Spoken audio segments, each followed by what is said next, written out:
Et bonjour, toi, je voulais te parler aujourd'hui des miroirs, des 3 miroirs qui te permettent de mieux te connaître. Alors, si tu es conscient d'être entouré par un champ d'énergie et d'une énergie qui te compose, eh bien, tu peux remarquer que c'est au travers de ce même champ que des informations sur ce qui se passe à l'intérieur de toi te sont révélées sur ta situation, sur tes choix, qu'ils soient sages ou pas sages. Et c'est particulièrement vrai par rapport aux relations, personnelles et intimes. Alors, c'est là où dans cette, relation aussi, c'est là où nous trouvons les douleurs, les plus profondes, où nous les découvrons finalement, mais aussi les grandes joies, hein, et les plus grandes satisfactions, et c'est au travers de ce champ que, nous allons voir les croyances parfois les plus inconscientes et les plus profondes, et c'est ce que je voulais parler en fait de ces 3 miroirs-là.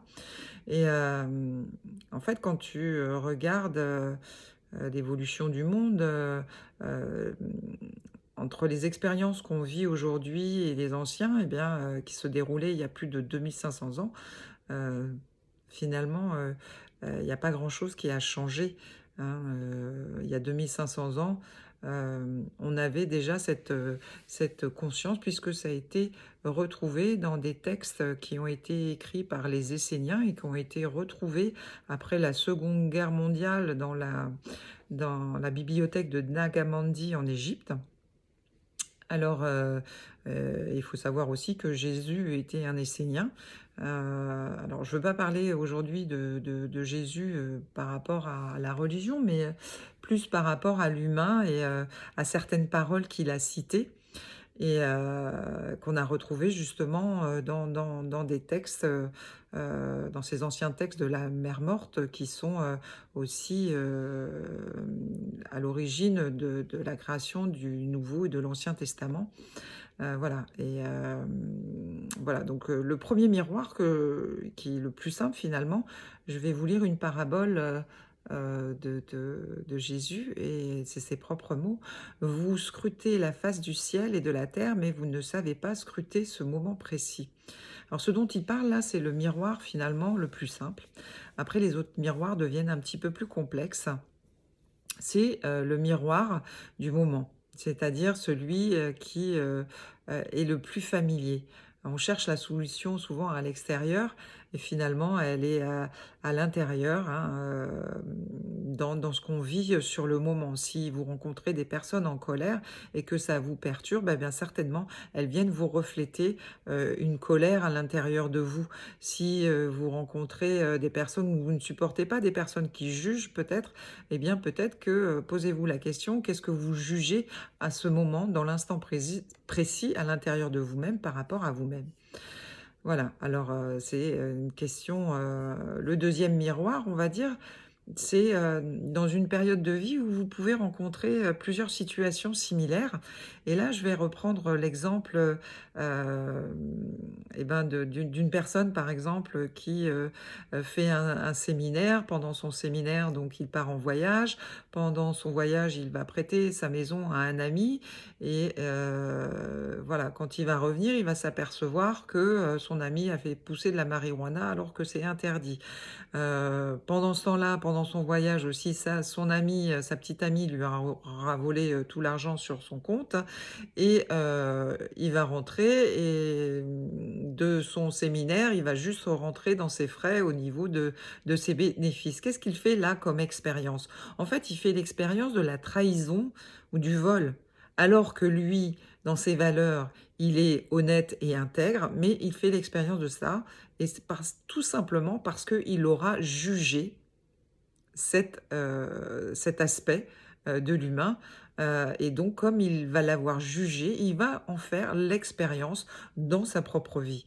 Donc finalement, la question à se poser est la suivante, c'est, est-ce que les gens qui m'entourent me montrent ce que je suis sur le moment. Si la réponse est oui, vous êtes en train de vivre le premier miroir et parce que, vous pouvez, devenir fou parce que, ils se mettent en colère, bref, ce que je vous ai raconté tout à l'heure.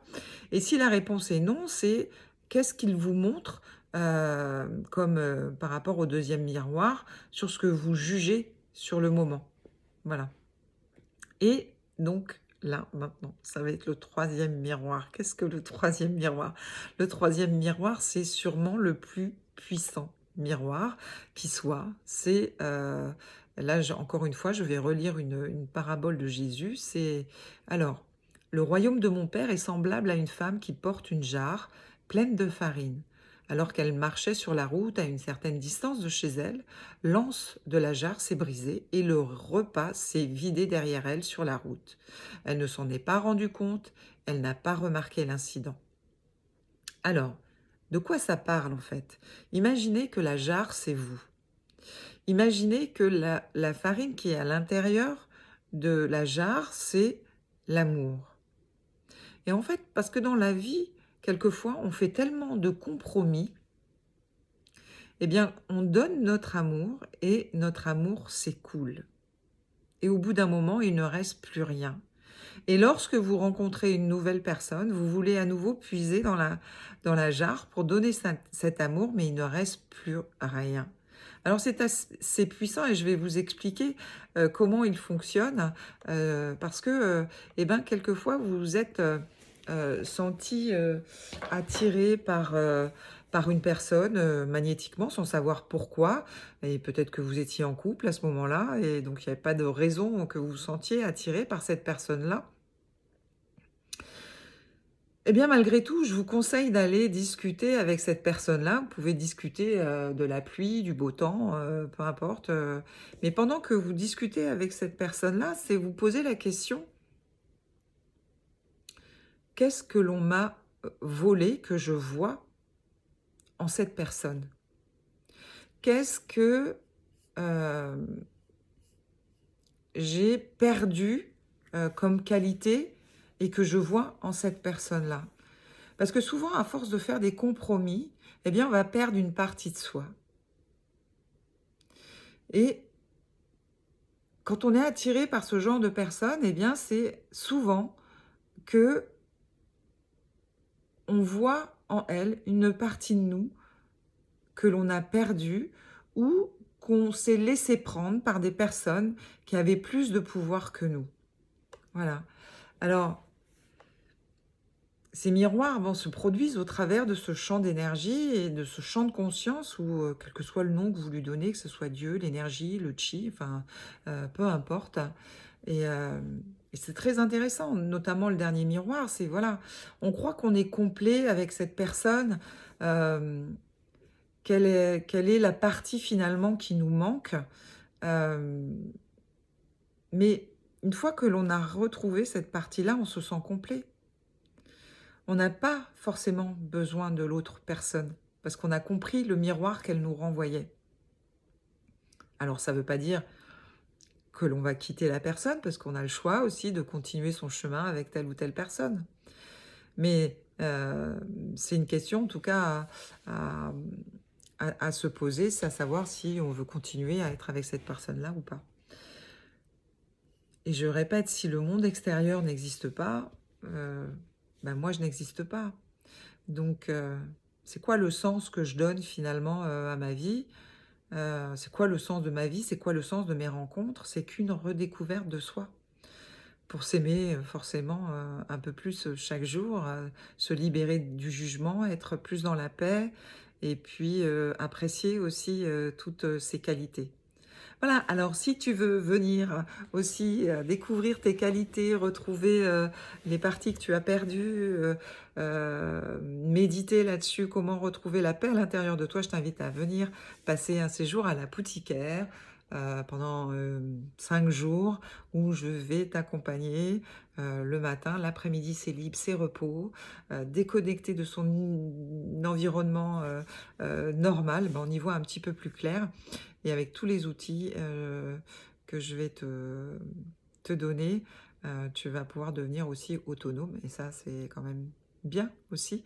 Et puis avoir, une vie plus en paix, plus en harmonie avec qui tu es vraiment, parce que c'est savoir aussi qui tu es. Voilà, et comment fonctionne ce champ d'énergie à l'extérieur et à l'intérieur de toi. Eh bien écoute, j'espère que ça t'aura plu comme, info et que tu vas observer tous les miroirs que la vie te renvoie. Bye bye!